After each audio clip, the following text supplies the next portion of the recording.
My name is Jordan Hayes, and I'm writing this from my apartment in Oakland where I live alone because being the biracial daughter of a black father and white mother has meant spending my entire 28 years existing in painful racial limbo, too black to be accepted by white people, too white to be authentically black, questioned constantly about, what are you? Expected to choose sides in a racial binary that doesn't acknowledge my existence, and ultimately belonging nowhere because my very existence violates the racial boundaries that both black and white communities need to police to maintain group identity and solidarity. I've been called Oreo, half-breed, mutt, and mixed girl more often than I've been called by my actual name, accused of not being black enough because my mother is white, treated as exotic curiosity by white people who ask invasive questions about my racial composition, and forced to navigate a world that constantly demands I categorize myself in ways that erase half of who I am while never fully accepting either identity I claim. The identity questioning began in earliest childhood when I first became aware that I looked different from both of my parents, lighter than my father's dark brown skin but darker than my mother's pale complexion, with curly hair that wasn't quite the tight coils of my black grandmother or the straight hair of my white grandmother, and facial features that seemed to confuse people who tried to racially categorize me at first glance. The confusion in others' faces when they met my family signaled that my existence required explanation in ways that monoracial children didn't experience. The "what are you?" question became the most common inquiry I received from strangers, teachers, classmates, and eventually colleagues, asked with curiosity, confusion, or sometimes hostility depending on the questioner's own racial identity and politics. The question positioned me as puzzle to be solved rather than person to be known, reduced my complex humanity to racial categorization that satisfied others' need to fit me into existing boxes that my existence disrupted. When I answered, I'm black and white, or I'm biracial, the follow-up questions often included percentages, attempts to determine which parent was which race, and commentary about whether I look more one race than the other. The census trauma happened repeatedly throughout my childhood and adolescence when official forms required racial identification but offered no multiracial option, forcing me to choose one parent's race and erase the other. Teachers would tell me to just pick one, as if it were simple choice rather than painful denial of half my heritage and family, and the lack of multiracial category communicated that people like me weren't supposed to exist or that our existence was too statistically insignificant to acknowledge through official recognition. The black community rejection started in elementary school when black classmates questioned my blackness because my mother was white, my skin was lighter than theirs, and my hair texture didn't match their expectations. I was called Oreo, black on the outside, white on the inside, as if my biracial heritage meant I was betraying authentic blackness by existing.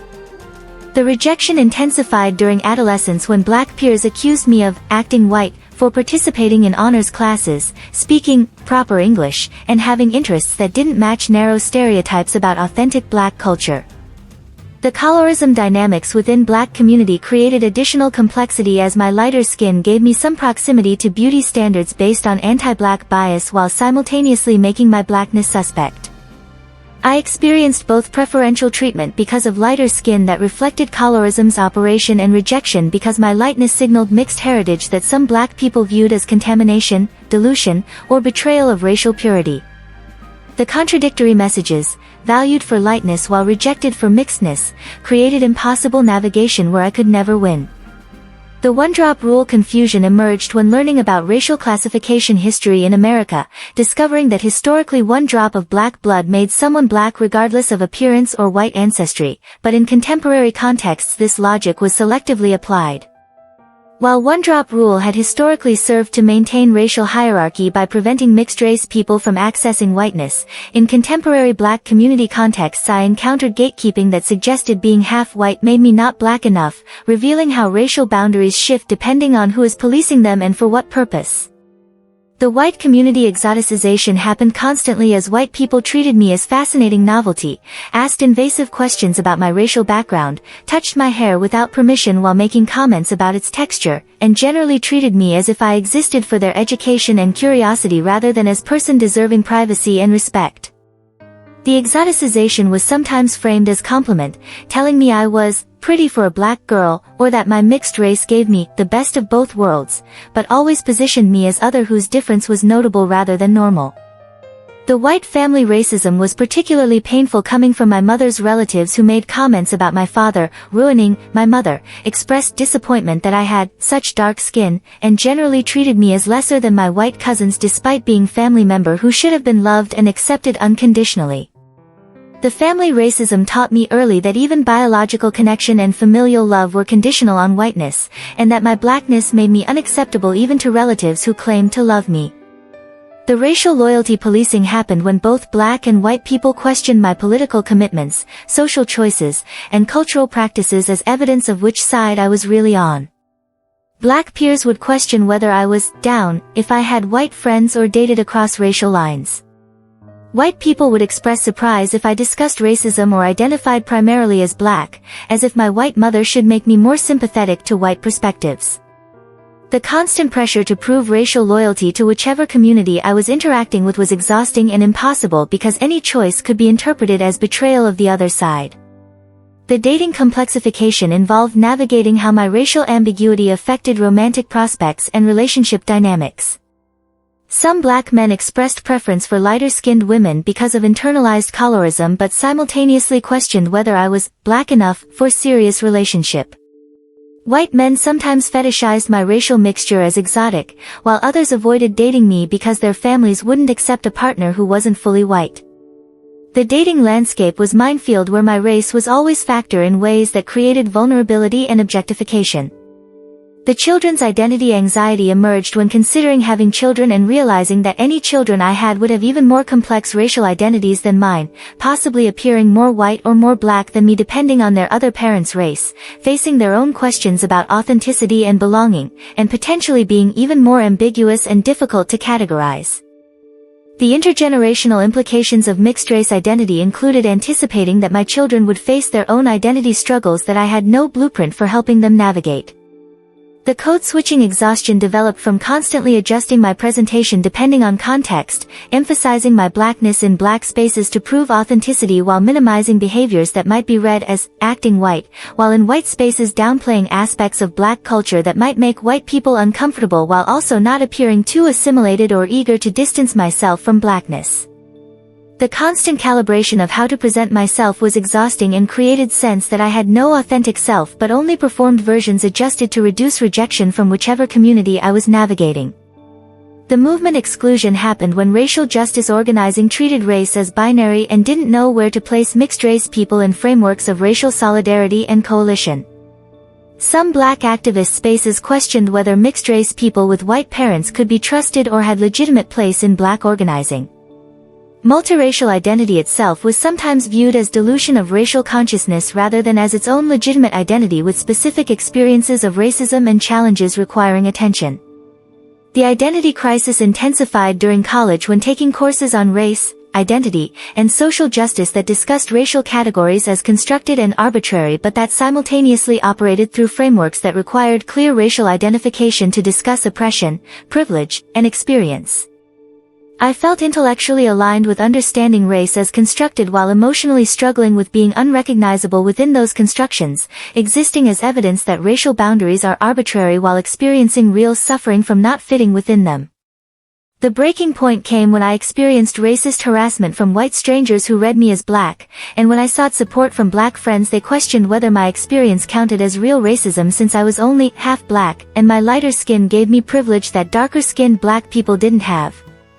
The denial of my racist experience because I wasn't black enough combined with the reality that I would never be white enough to avoid racism created devastating realization that I would face racism from white people while being denied full recognition and support from black community.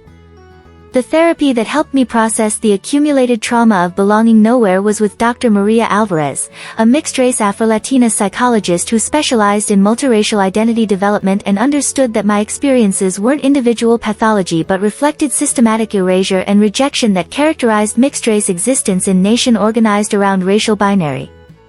She validated that the pain of rejection from multiple communities was real and that the constant identity questioning was a form of microaggression that accumulated into significant trauma.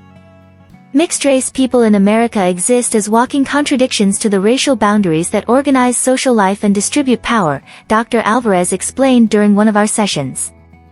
Your existence threatens the fiction of racial purity that both white supremacy and some forms of racial solidarity depend on, so you're rejected from multiple sides by people who need to maintain clear boundaries that your body violates.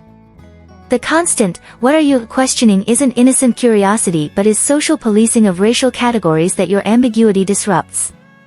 The experience of being too black for white spaces and too white for black spaces isn't your failure to fit but is the system's failure to acknowledge that racial boundaries are arbitrary and that multiracial people have always existed despite systems that tried to eliminate us through slavery rules, anti-miscegenation laws, and contemporary erasure.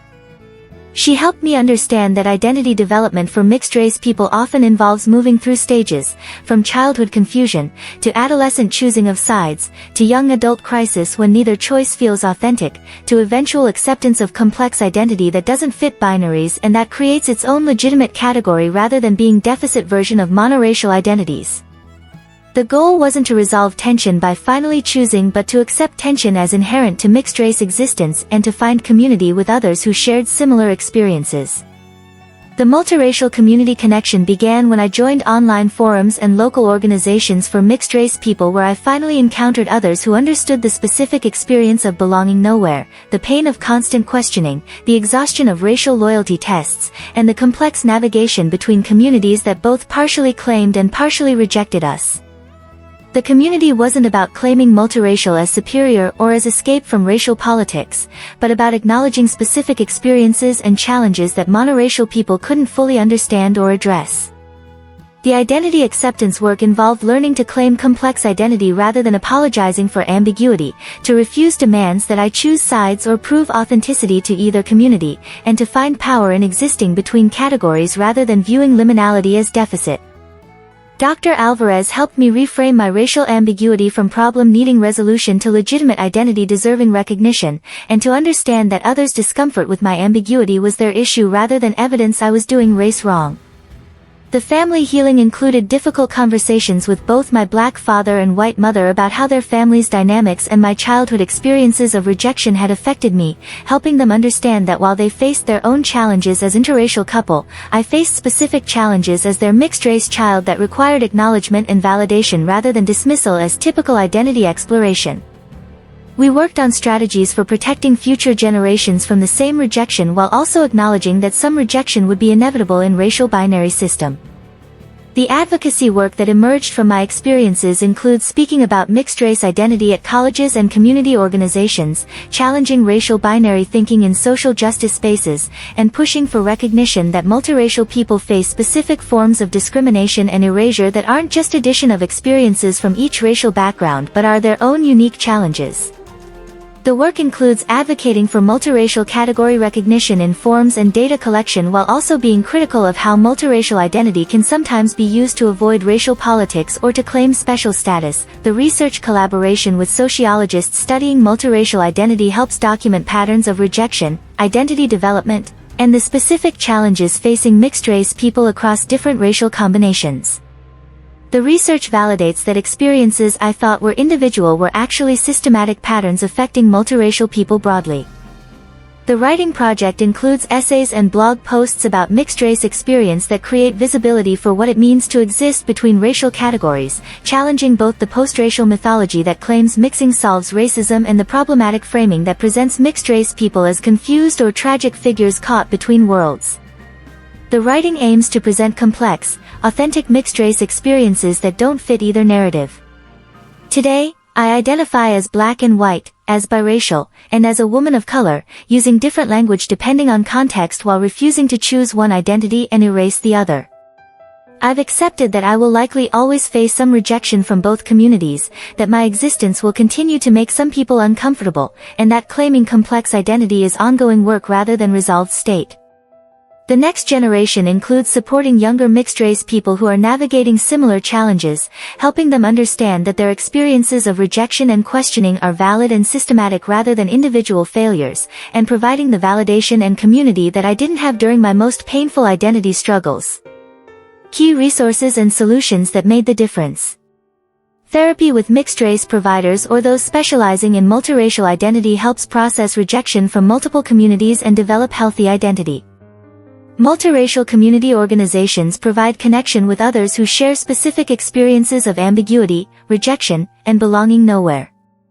Identity development frameworks for mixed-race people normalize stages of identity formation and validate that complexity is legitimate rather than deficit. Family conversations help parents understand specific challenges facing their mixed-race children and develop strategies for providing support. Advocacy for multiracial recognition in official forms and data collection acknowledges that mixed-race people exist and deserve recognition. Research on multiracial identity documents systematic patterns and validates that individual experiences reflect broader structural issues. Writing and storytelling creates visibility for authentic mixed-race experiences that challenge both post-racial mythology and tragic mulatto stereotypes. Youth support helps younger mixed-race people navigate identity development with validation and community earlier than previous generations received. Today, when people ask, "What are you?" I increasingly respond by asking what they're really trying to know and why they feel entitled to that information, challenging the assumption that my ambiguity requires explanation for their comfort. I'm biracial, I'm black, I'm white, I'm complex, and I belong to myself rather than needing validation from communities that will never fully claim me. My existence violates racial boundaries others need to maintain, and I've learned that their discomfort is their work rather than my problem requiring resolution by choosing a side.